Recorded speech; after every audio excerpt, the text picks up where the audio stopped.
Today, we will be focusing on, or allow focus to be had on a team of campus political science professors who have been conducting a survey on popular opinion in the UK, whether it's regional parties, immigration, sexism, environmental protection, and yes, Brexit. They are going to be here to talk to us about their findings. So I will give the remainder of our time over to that panel. This session is being moderated by Celeste Beesley, who is a professor in political science and a participant in the project. She is also a member of the European Studies Executive Committee. And our procedure is to have them speak, and then we will, about 4:45 or 4:50, give you time to ask questions that you may have, and we would ask you to come up to the mic by the map and to state your name and what you're studying here. Dr. Beesley. Okay, great. I think we'll start by introducing our panelists briefly. We have Professor Selway, whose research interests focus on ethnically divided societies, and his current research focuses on the creation of national identities, particularly in divided societies and in regions where sort of independence movements and secession are possible. Generally, he has in the past focused on Southeast Asia, but British politics have gotten sort of interesting enough to catch his attention in the past few years. He is himself British, and he teaches a political science course on British politics. Professor Gubler here conducts research exploring violence and aggression between people and groups. Most of his work focuses on how messages about other groups influence ethics and voting and physical aggression toward people. He generally works in the Middle East, but again, sort of British politics has stepped up on the amount of problems it has and caught his attention as well. Professor Hawkins here studies populism and political organizations. He directs an international consortium of researchers called Team Populism, which is a network dedicated to the causes and consequences of political populism. His regional focus has traditionally been Latin America, but also as he has, or I guess as Europe has demonstrated more populism in its politics, he's moved there, including a recent very large survey in The Guardian, right, on the British public. And so to start us off, I think we'll start with Professor Selway and let him present some results. Everyone here is going to be talking about a 2018 survey that was done on the British public, an internet survey with about 16,000 respondents overall, where we were trying to understand how sort of certain types of information or messaging, or how the British public divides on some of these questions that Professor Belknap mentioned. So Joel. Okay, great. So if I had been teaching you my course on British politics in 2012, here's some of the descriptions that I would have given of British politics. So beginning with the party system, somewhat similar to the American party system, generally a two-party system. We kind of have had this third party, the Liberal Democrat Party, that has done quite well in some areas and in some periods of time. So we often call this a two-and-a-half-party system, but generally like America in that respect. Class has typically been the major divide of politics over the past few decades, and so we would have talked a lot about class. I would have talked about what class I came from. I would have gotten very emotional, talking about the upper class and how I feel about the upper class. And we wouldn't have really spent too much time talking about regional identities. Ethnicity, race, regionalism were kind of considered distasteful. We had a couple of parties, the Scottish Nationalist Party and the Plaid Cymru Party in Wales, but they hadn't really done that well in the past. And so we would have talked about them maybe a little bit, but that wouldn't have been the main focus of the class. We would have spent a little bit of time talking about how Britain was part of the EU. It wasn't fully in, it wasn't part of the Euro, but it was generally kind of becoming more European over time, especially with the younger generations, and in general kind of feeling and identifying more homogeneously with them in terms of their legal, their laws, their policies, etc. During this period of time since Britain joined the EU in 1973, I would have traced how Britain has become increasingly wealthy.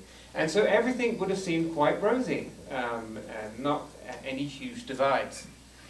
I will be teaching this class again, I think, in the fall. I'm scheduled to teach it.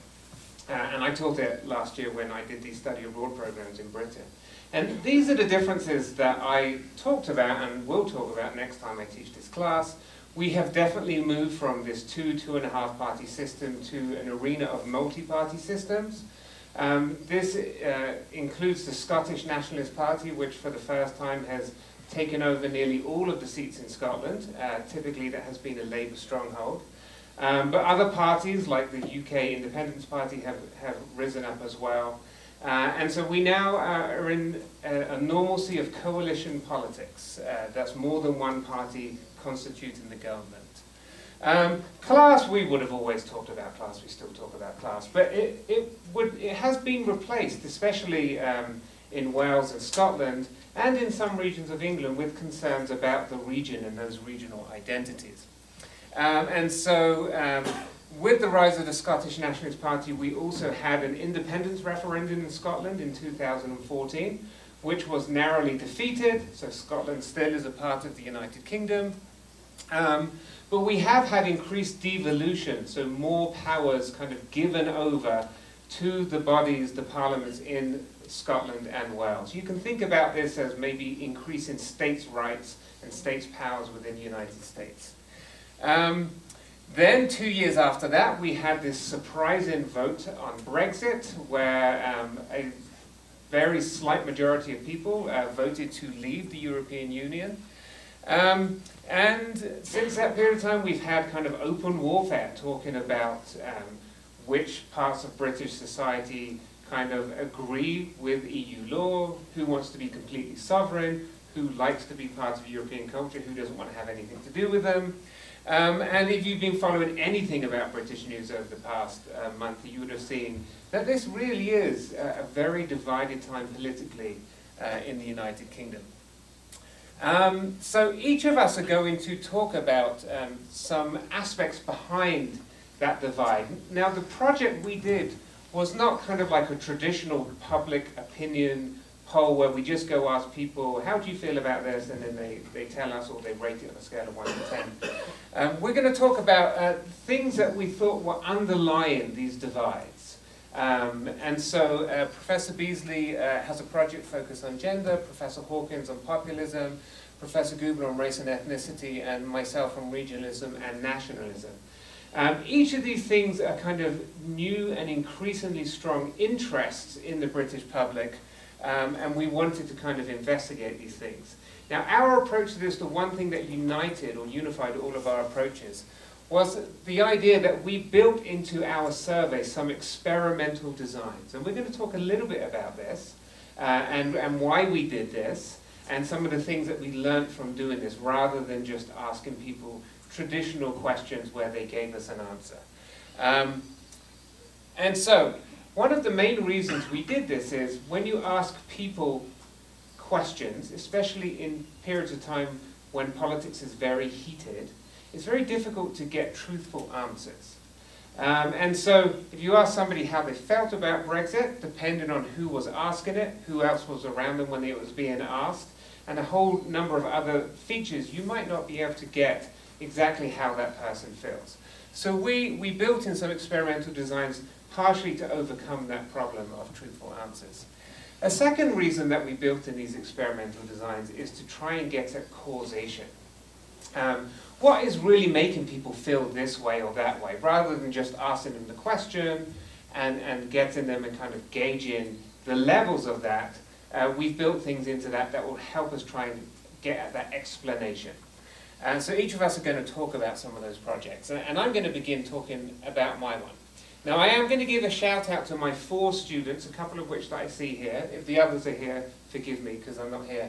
But one of the cool things that we did on this project was we had students over there with us who were heavily involved in the design of these questions, of the projects, in kind of executing them. And so this project is not just mine, but it is shared with these 4 students here. And we've had a really good experience kind of learning more about this topic as we've worked together. So here's the questions that we had in my project. And the first question was whether the British population are beginning to identify less with the British identity. You can see this most strongly, of course, in Scotland, because they had this whole independence referendum where they almost kind of left the United Kingdom. But what about other areas of Britain, like Wales, and what about different regions of England? Has this spread there as well? So we wanted to look at that, and we wanted to try and explain why that was happening. And so, if this starts working, this is one of the reasons why we were interested in this. In the 2015 elections, we had a flurry of regional parties within England rise up. So we had just seen the Scottish Nationalist Party take over all of these seats, and so most of the focus in the news was on the Scottish Nationalist Party, of course. But this is kind of an overlooked aspect of politics that started in 2015 in those same elections, is that in several regions of England, like Yorkshire, the North and North East, we had these parties begin to appear, and although they didn't kind of do Scottish nationalist style and win all of the seats, they did actually get a surprising amount of support, and they have continued on to today. So we'll talk a little bit more about this. Okay, now in the summer of 2018, we weren't the only ones doing a gigantic public opinion survey. The BBC, in collaboration with YouGov, which is a survey research firm over in England, did a survey. They asked this question: how British do you feel? And then people said how British they felt on a scale of, they had 5 scales. They could say very strongly, strongly, kind of weakly or very weakly. And so these were the results. In the South, 83% of people said, I feel strongly British. In the Midlands and in the North, this wasn't much different, a little bit higher, so all of that was in England. Scotland, only 59% said that they felt strongly British, and in Wales it was 79%, which is kind of getting close to the English levels there. So you can see some differences there, but other than just saying, well, Scotland's different, there's not much of an explanation behind why. Now, Joel, with these kind of questions, is this, I mean, in answering this question, are people thinking I'm British versus being Scottish or Welsh, or is it versus like being European? Yeah. Because that's a common question in like exactly. surveys. That's an excellent question. So you don't really know what people are thinking, right? So they could have gone down the pub that night and got into an argument with some of their friends down there about Europe, and so they could have been thinking about Europe here.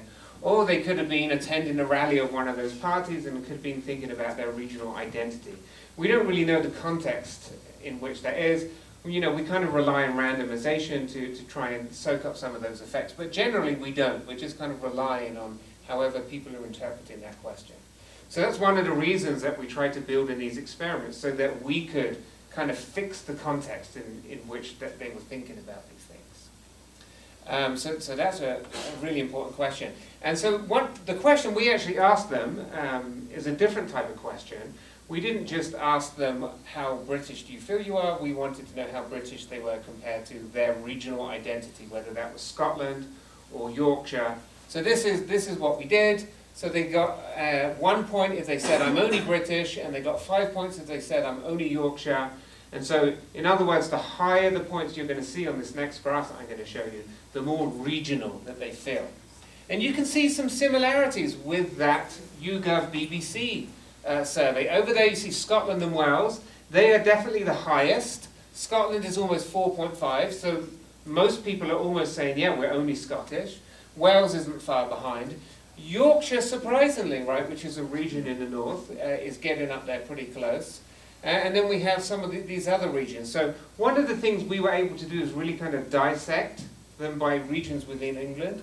And we can see that Yorkshire was definitely the most regional feeling region within England. But we didn't stop there, because that's just, this is the fun part. And this is where the experimental things come in. What we wanted to do is, we saw all of those regional parties, and we're like, we want to act like those regional parties.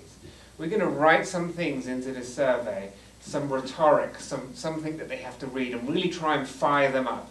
either for their regional identity or for their British identity. So we did, and we went through and we looked at all of these different parties and the types of things that they were saying, and we extracted these 4 themes. Believe it or not, people were talking about the DNA, the genetics of the people of Yorkshire and how that's different from the rest of the English. Or they were talking about the history of Scotland and how that was unique and independent. Other parties just talked about regional political concerns. They say we need to build better hospitals in the northwest, something like that. Other people would kind of hark on the language, like, so in Wales, language is really important. So they would emphasize those things. So what happened when we tried to act like these parties? Well, this is actually taken from one of the party's websites, the Northern Party. And they actually have a raven as their kind of symbol, and they explain why they have a raven here. I don't know if I'm getting a little red signal there, I'm not. So they say the Northern Party emblem is a Norse raven, closely associated with the ancient kingdom of Northumbria, today's north of England, and the struggle for autonomy. So this is right off their website, front page of their website. They're kind of buying into, or really trying to get people to buy into this separate history, separate DNA, etc. You can read different things on there as you go. So we're really trying to replicate what those parties were doing. And when this works.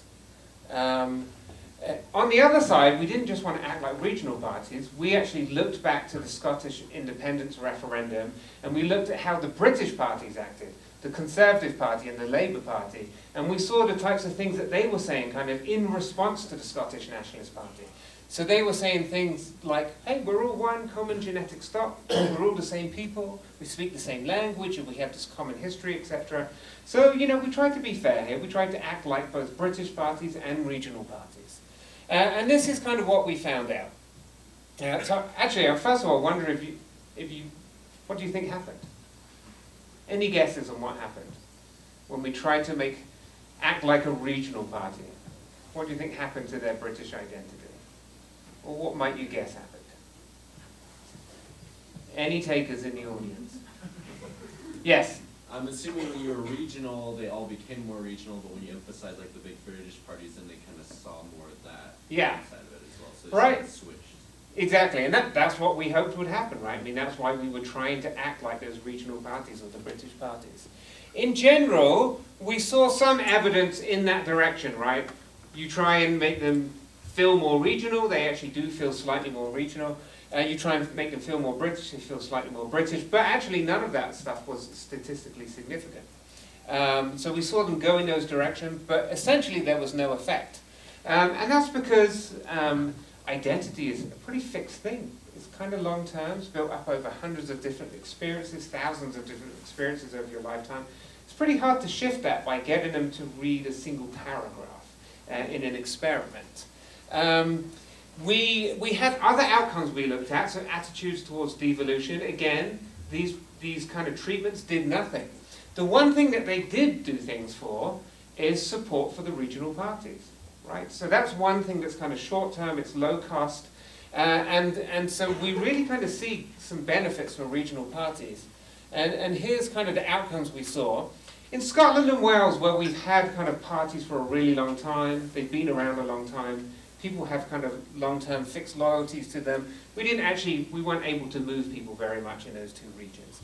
In the Midlands, which kind of has the reputation of being like the most boring place in England, if not in the whole of the earth, there were no effects whatsoever. They were just really boring. We couldn't move them. We couldn't excite them at all. They just continued being their boring Midland selves. In these regions, however, we were really able to kind of stoke them up and increase support for the regional parties. So Yorkshire, I mentioned them before, they were really responsive to this. South West were really responsive to this as well. I didn't have a South West party logo up there, but they have had a party in the South West called the Wessex Regionalists for quite a few years. Wessex being the name of this ancient medieval kingdom. And this modern political party have named themselves after this medieval kingdom. We're able to increase support for them as well. Another thing that was really interesting was in the south. I'm from the south. It's kind of the majority region in the country. We actually saw kickbacks in the south. Nobody wanted a regional party whatsoever. When we tried to get people to feel more regional, they're like, hang on a second, I know what you're trying to do. We don't want any of that regional stuff. And they actually acted more British the more that we tried to get them to feel more regional. So in the South, which again is the dominant area, the dominant culture, it's where London is, it's where Westminster is, people actually acted in a completely opposite way. So you can see there some of the things that we were trying to do to investigate what was going on in terms of this rise in regionalism. And I'd be happy to answer any more questions about that. So should we go around in order of our circles so we can talk about populism next? Sure. So our research is part of this project and much more broadly in other work that we've done, mostly in surveys that we've been involved in. We try to look at populist attitudes. And to help you understand the role that these play in British politics today, I have to step back and explain a little bit what we mean by that. This is a word that gets used different ways today in the news. And so when we say populism, I mean that that's when you start seeing politics as a struggle between the will of the good common people and an evil conspiring elite. And there are other ways of seeing politics. Most of the time, most of us see it in what we call a pluralist way. You don't identify your opponents as enemies. You don't demonize them. You tend to see the good in other people. You tend to be more tolerant of differences of opinion. Populism then is a way of seeing this where you don't do that. You will demonize your enemy, and you'll start to romanticize the common people in your country. That set of attitudes, populist attitudes, is actually remarkably common, and in the survey research that we've done in many countries across the globe, including in the UK, we find that 75% of the people have some kind of populist attitude in them. And that's an interesting outcome, because you'd say, well, in the UK, populist parties and issues, they seem not to have really played a role until recently. So what's going on with that?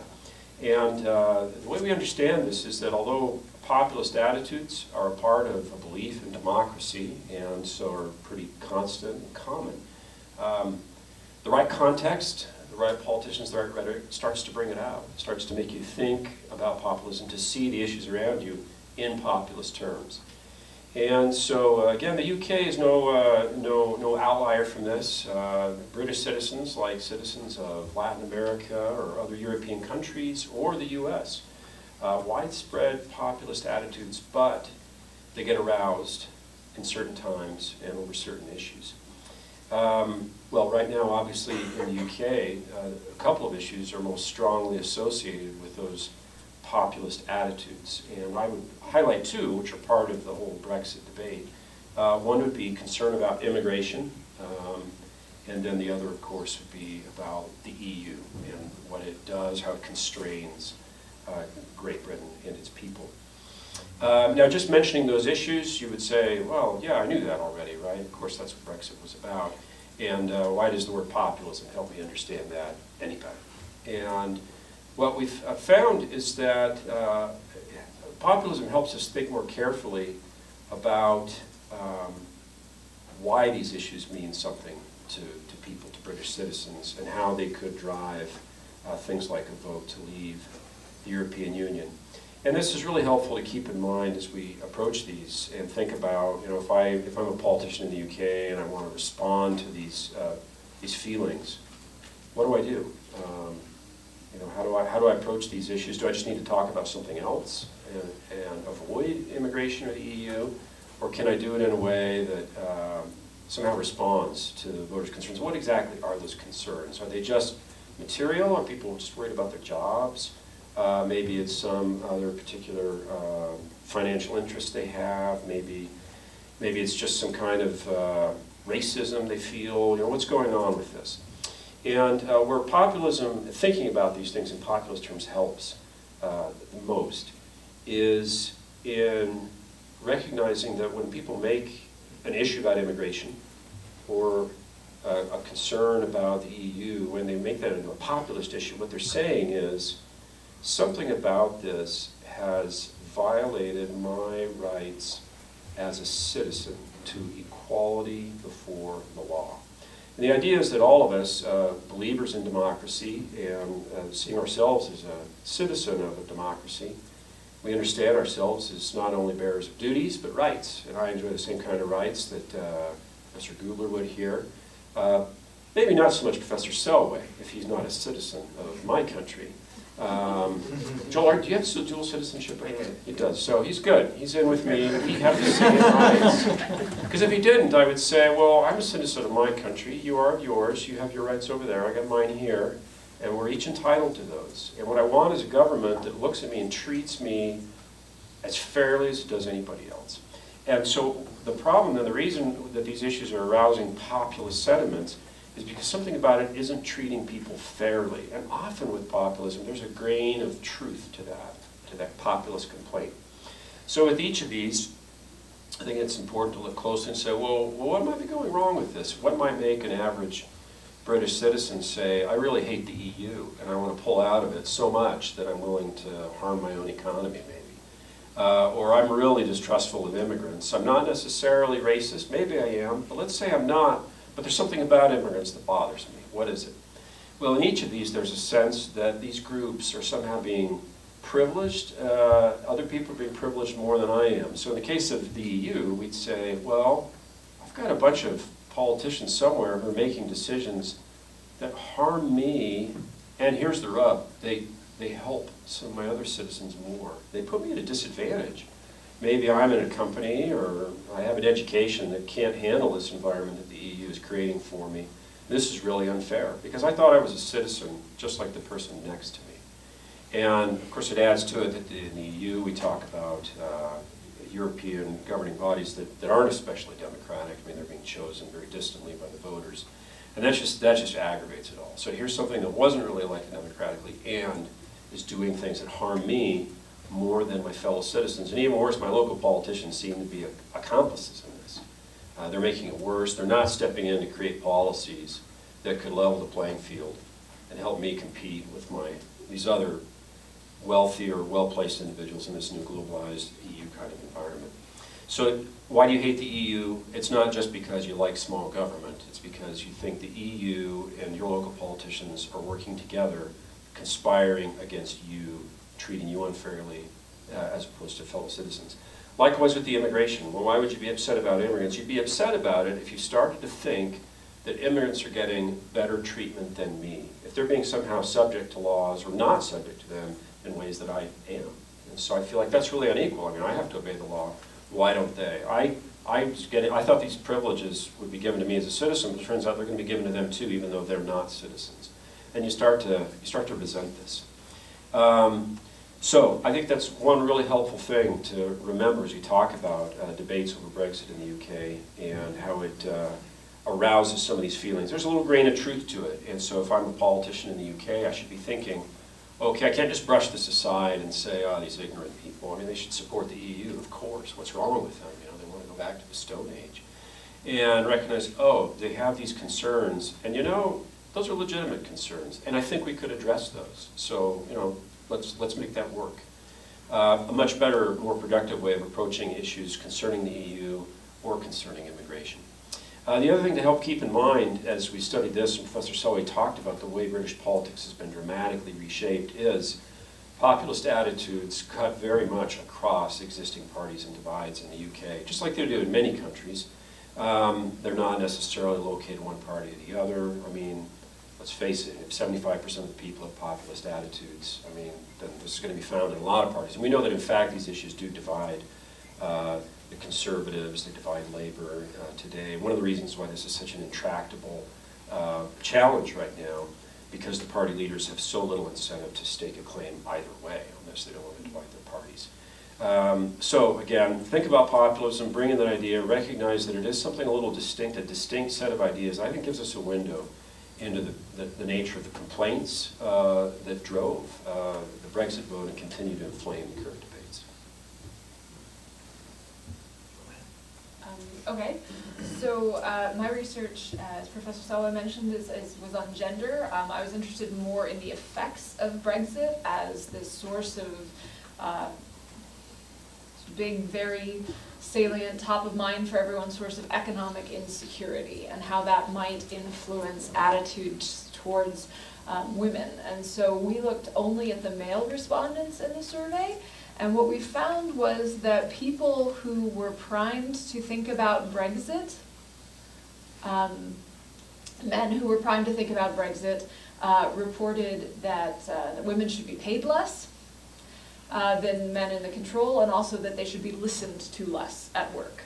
It didn't seem to have any effect on the kind of sexism that's sort of paternalistic and let's keep women safe and women are on a pedestal, but it did have the effect for the questions that we asked that were about competitive sexism, right? Whether women are taking a man's job, or whether they should be granted the same sort of attention and pay. And so we found that Brexit did this, but another threat that we tried, which was on crime, right, didn't have this same effect. And so it really is about this big sense of insecurity that they can't control, right? Crime, you can kind of figure out, you can change your personal behavior, or men sort of feel less worried about crime, less vulnerable to crime to start with.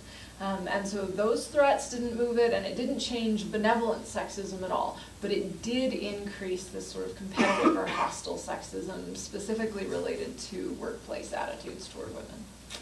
So that's one of those unintended consequences that shouldn't have anything to do with whether you're in the EU or not, but because it's so unclear the effect that Britain's going to have on the that Brexit is going to have, on the British economy, that it's driving this measurable difference in attitudes toward women.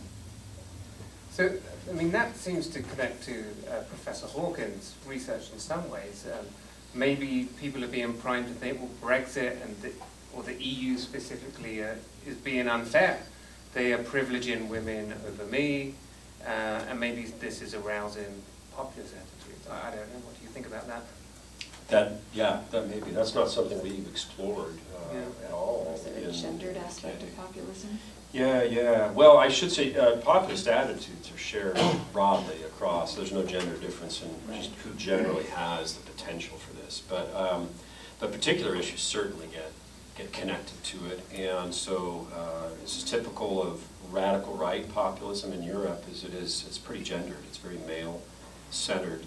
And I think, we know certainly in the U.S. this is part of the debate and the talk, is the sense of political correctness is putting me at a disadvantage. And I think issues of gender talk, gender discrimination is seen as feeding into that maybe. But that only works if you're already sort of underlying sexist, because if you're saying, well, a woman should have equal pay, that only makes you feel like you're being treated unfairly if you feel like she doesn't deserve it. Yeah, maybe, I don't know. Again, right? like you said, I don't know. Yeah. But, yeah. Okay. Mr. Gubler. Right. So thus far we've highlighted a few of the key divisions. We've talked about regional identities and this jump in regional identities. We've talked about this spike in populism. We've talked about the effects of feeling system threat, right? The system might collapse and what that does for gender relations. What I want to talk about is briefly, and then we'll take some questions and discuss this a little bit more, is the effect of the refugee and immigration influx into the United Kingdom, into Europe more broadly, but here we explore this within the context of the United Kingdom. The United Kingdom has always been a place that's experienced immigration. We could talk of the Windrush generation and a number of things like that. In many cases, the immigrants have been seen by the population as fairly similar in key values and culture to themselves. They were vassal colonies of the United Kingdom, and then people came in and joined. The recent influx is largely Muslim, so since 2010, half of all migrants, and there have been quite a few of them into the United Kingdom, have been Muslim. The current Muslim population within the United Kingdom, well, in 2016 was 4.1 million. It's predicted that it'll be 13 million in 2050. So that's a significant jump. And what we were interested in is seeing, so, well, let me back up and say that we know that one of the big issues driving Brexit was immigration. Both as we talked to people on the streets and then as we surveyed 16,000 people, 75% of our respondents who had anti-Muslim sentiment voted leave. And that's a striking number. So the question that we had at the heart of our exploration was, well, is this a dehumanizing anti-Muslim sentiment, or is it just anti-immigrant sentiment generally, right? Perhaps you're against immigration for populist reasons or for security reasons, or is this really at its core motivated by a dehumanized view of another group of people? And you just don't want them as your neighbors because they're lazy or they're violent or they're, whatever it might be. Anytime we reduce individuals or a group of individuals to a caricature or to a stereotype, we're engaging in dehumanization. We've dehumanized that group of people. And what we found is that much of the sentiment, the anti-immigrant sentiment, is actually dehumanization based. We measured this carefully up front with a set of statements that people, we didn't ask, so do you see Muslims as less human than you, right? That's the type of question that doesn't work. But we asked questions about stereotypes, and we asked them in different ways, and what we discovered is that a lot of this is people seeing, even though Britons talk like Americans, or I guess more correctly, we talk like the British, right? Because that's the chain. And, we talk about multiculturalism and an embrace of this, and what it means to be British is to be multicultural, to hold a certain set of values, and so on and so forth. And even as we went and talked to people, we had our students go out and just interview people on the streets, right? We ourselves are always doing that because we're social scientists. That's what we do in our spare time, right? Just people watch, ask them questions in interesting ways and see how they respond. We're doing that to all of you right now. We're doing that right now, right? But people, a number of people would respond in an offended manner. Well, we British have always been very multicultural and so on and so forth. Right? And yet our results suggested strongly otherwise, and that it was those people who held those dehumanized views. 75% of those people voted leave. There are some other things that we found, right? Among those people who hold, and this gives an insight into why they might hold a dehumanized view of the other group. Demographically, they're less educated. Although you do find a dehumanized view of Muslims all the way up the education change, but it's predominantly a less educated phenomenon. It's predominantly lower income, although 30% of our highest income earners among the 16,000 group express dehumanized sentiment there, but it's still majority lower income. One of the fascinating things we find is it's not urban-rural. So in the United States, it's often urban-rural. City versus countryside, there we find it's constant, actually. It doesn't differ, urban-rural, right? People who hold a dehumanized view of Muslims are typically further ideological right. That's not super surprising, given the United States. One thing that was somewhat surprising is we have roughly the same proportions of people who dehumanize Muslims in Wales, Scotland, and England. So the Scottish and the Welsh say, well, of course, we're much better at this. We have a much more multicultural view of the world, right? In our surveys, they really didn't. And then all of this translated into policy support for things like banning the burqa, which is the full Muslim veil face cover for women, prohibiting the hijab, which is just the headscarf, building the Calais Wall, and we can talk about that. That's a wall that's being built now in cooperation between France and the United Kingdom to try and stop immigrants from France moving into the United Kingdom.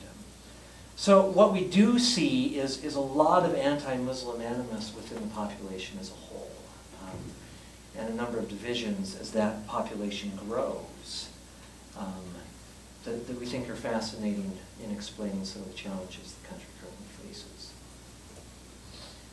So we know Brexit's sort of top of mind for everybody, but we hope that this discussion has kind of helped you to see maybe why Brexit is such a difficult problem and why it's so intractable within the British Parliament, within the British public, right? There's these questions, all these, the important questions in the Brexit debate, what they're trying to sort of hammer out deals with Brussels, about immigration, right, about the Northern Ireland border, right, these kind of things. But hopefully this discussion, right, this discussion about how we've moved from 2.5 relatively disciplined parties in Britain over the last 20 years, maybe 6 or 7 years, to one where there is this sort of threat to the political party, the main political parties, the traditional ones, from these regional parties, right, who are potentially more populist, potentially more willing to sort of take these regional stances and set up these regions against other regions, or emphasize that there are sort of specific regional interests. The idea of populism, as Professor Hawkins said, it cuts across the parties, which is why the Brexit vote on January 29th received one of the largest defeats, right, in the recent history of British politics, because there were so many defections from the party lines, right? Neither party could get their members of parliament to agree on things, because within each party there are these cutting lines, and immigration, of course, plays a really important role in people trying to decide or to take a stance on how Brexit should happen, as well as the sort of if Brexit should have happened. And then, of course, Brexit has these consequences that are problematic, right? So you've got these conservative who are anti-immigrant, but of course within the Conservative Party, because traditionally it's about class, you also have the wealthy, the business owners, the capitalists, who are generally anti-Brexit, right? They didn't want it to happen at all, so they're pushing for the softest possible Brexit. Whereas the anti-immigrant people, this is why they voted for Brexit. And so if you make compromises on this, it's a betrayal, right? It's a betrayal by the conniving elite that are evil and not listening to us. It's anti-democratic and it's unfair and all of these things. And that produces an almost intractable problem in trying to decide, okay, what's the one bargain that's going to get through? And then, of course, you have to throw Brussels in as well. They've got to agree. So we'll open it to questions.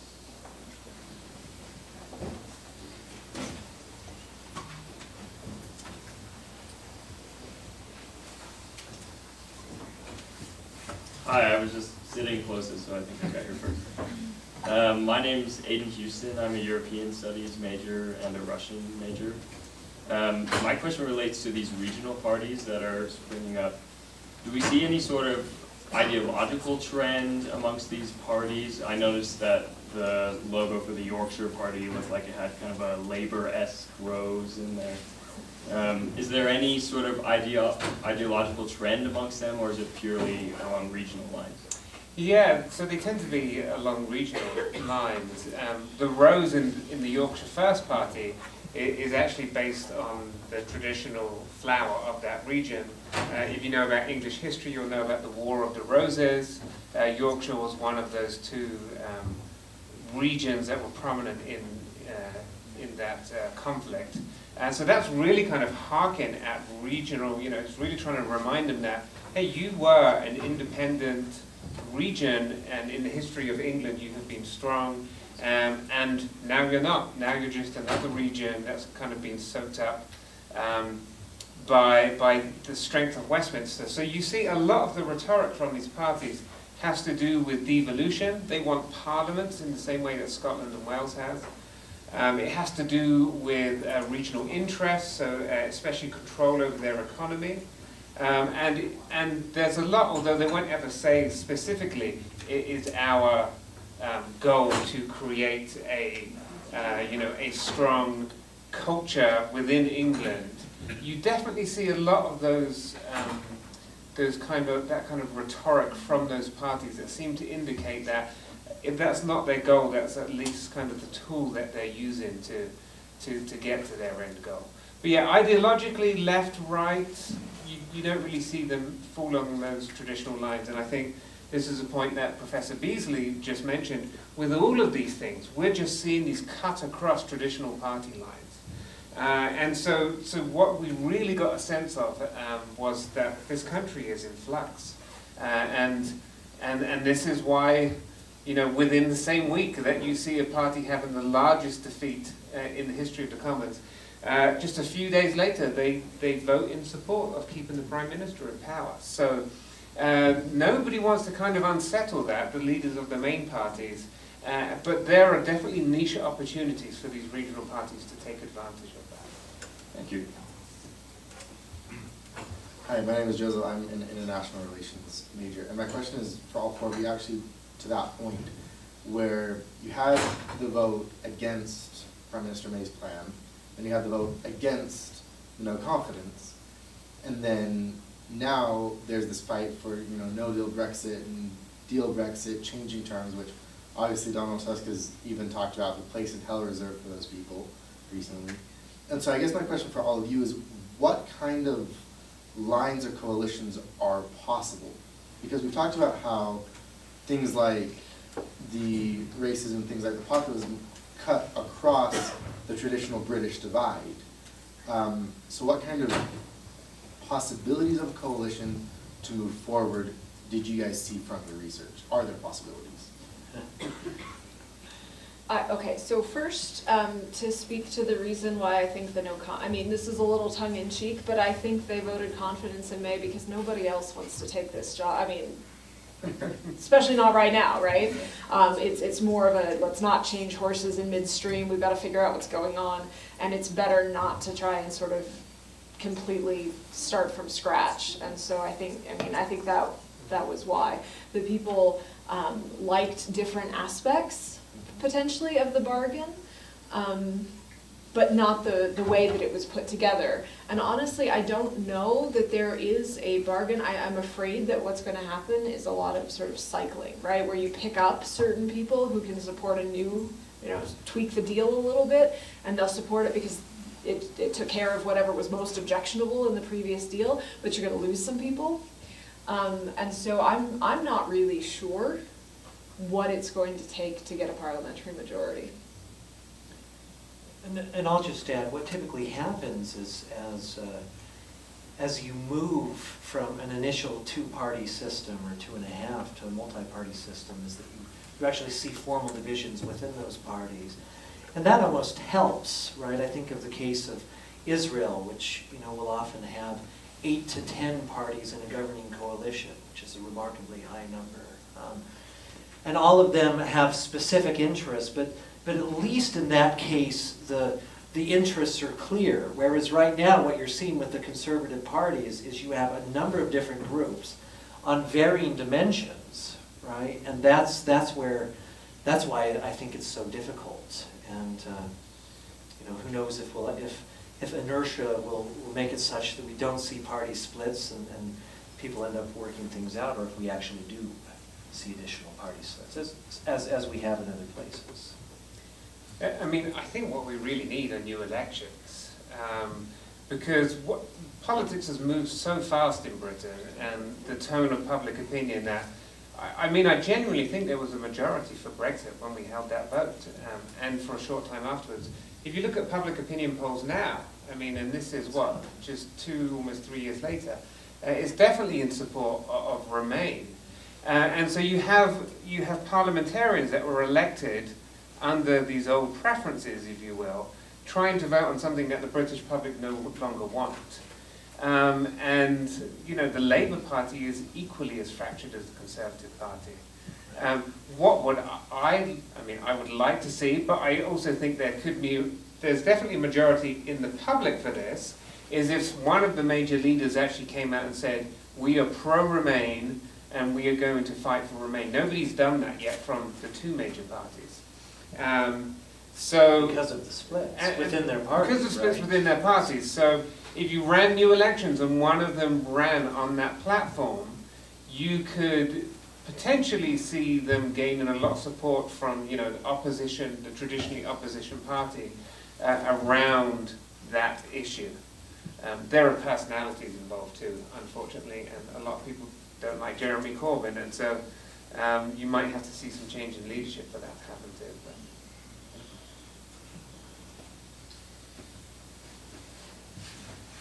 So my name's Evan Hancock. I'm an econ major. So I'm not political science, but it interests me, but I don't know a whole lot. When you guys were talking, it kind of reminded me of some stuff that I've learned about the American Civil War. Would you say that what's happening in Brexit is kind of similar to that, or have we seen something like this before with kind of this divide, this kind of a country falling in on itself, not sure what it wants?